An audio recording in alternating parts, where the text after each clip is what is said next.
Salam Bapak Ibu, ini sekolah SDN 078481 Lunai Ligoo. Belum lama ini viral video seorang siswa sekolah dasar di Kabupaten Nia, Sumatera Utara curhat tidak ada guru yang mengajar di sekolahnya selama 1 bulan. Dalam video tersebut, siswa kelas 2 itu menunjukkan suasana ruang kelas belajar mereka. Menurutnya, kondisi ini sudah lama terjadi dan bahkan nyaris 1 bulan terakhir mereka tidak pernah didatangi guru di sekolah.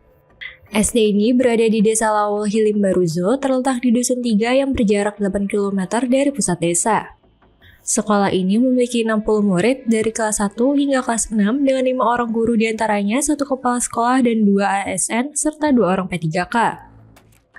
Berada di wilayah yang terisolir karena ketiadaan akses jalan menuju sekolah membuat sekolah ini jauh dari perhatian. Murid-murid di sekolah ini harus berbagi ruang kelas belajar mereka bersamaan dan membuat muridnya tidak fokus belajar. Setelah viralnya video siswa SD tersebut, pihak sekolah membeberkan alasan mengapa tidak mengajar hampir 1 bulan. Alasannya, akses jalan menuju ke lokasi kerap banjir karena curah hujan yang tinggi saat ini di Nias. Terlebih, lokasi tempat tinggal mereka juga jauh dari sekolah dan hanya bisa diakses dengan jalan kaki. Jalur tersebut penuh bebatuan dan perlu menyeberangi sungai dengan waktu tempuh selama 2 jam. Pada tanggal 14 Januari 2025 itu bukannya nggak ada guru sebenarnya, tapi pada saat itu saya juga datang ke dinas pendidikan, ada urusan. Nah, guru-guru kami yang dari bawah udah sampai di tengah jalan, tiba-tiba turun hujan, nggak bisa melewati sungai. Jadi kalau untuk 1 bulan tidak pernah belajar, nggak pernah terjadi seperti itu. Tapi kan pernyataan anak-anak biasanya kan tidak menipu ya, karena mereka itu masih polos dan mereka merasakan apa yang mereka alami.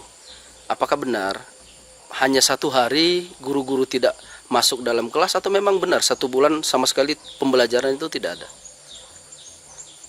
Itu tidak benar sebenarnya, kecuali pada tanggal itu. Itu pun bukan semata-mata kita melalaikan dengan unsur kesengajaan. Ya, tapi memang situasi yang tidak mendukung pada saat itu. Buktinya pada jam mereka sampai di tengah jalan itu ada pun fotonya dikirim di dalam grup khusus grup kami SDN 078481 Lunai Ligoo. Ya kalau boleh tahu ini dari pusat desa atau pusat kecamatan sendiri lokasi sekolah ini ada berapa kilo dan apa yang menjadi hal terberat dalam menuju sekolah ini yang dilalui oleh para guru-guru? Hal yang terberat yang kesulitan kami selama ini adalah salah satunya akses jalan, di mana menyusuri sungai kurang lebih 1 jam 15 menit. Kemudian pendakian kurang lebih 1 jam juga. Nah, baru sampai di lokasi. Di luar lagi jalan yang dari rumah masing-masing guru yang dilalui oleh kendaraan. Nah, jadi itu adalah salah satu kesulitan yang paling berat dan terutama pada saat banjir. Nah, salah melangkah kita bisa hancur.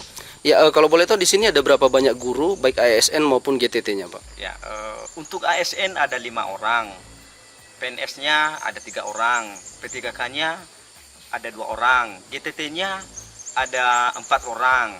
Nah, jadi untuk tahun 2024 kemarin mereka aktif, tetapi seketika turun aturan tidak diperpanjang lagi SK daripada honorer, maka mereka kurang bersemangat lagi untuk datang ke sekolah ataupun dibilang mereka mau berhenti. Oke, kalau boleh tahu dengan jumlah siswa di sini ada berapa dan keberadaan guru itu sudah cukup atau masih kurang sebenarnya? Kalau kami pikir memang kurang. Buktinya saja kami buat selama ini paralel. Kelas 1 dan kelas 2 gabung. Kelas 3 dan 4 gabung juga. Kelas 5 dan 6 gabung. Oke. Di sini ada berapa banyak siswanya? Jumlah siswanya ada 62 orang. Itu dari kelas mana? Dari kelas 1 sampai kelas 6. Ya, kalau boleh tahu guru-guru di sini ini kan pedalaman, Bapak bilang tadi itu ada sekitar 7 kilo ya jalan kaki yang harus ditempuh dengan menyusuri. 8 kilo. 8 kilo. Nah, di sini guru-gurunya dapat dacil nggak? Untuk dancil tidak pernah dapat dulu setelah kami ditugaskan di sini. Buntut viralnya video tersebut, Dinas Pendidikan Nias Karisman Halawa mewajibkan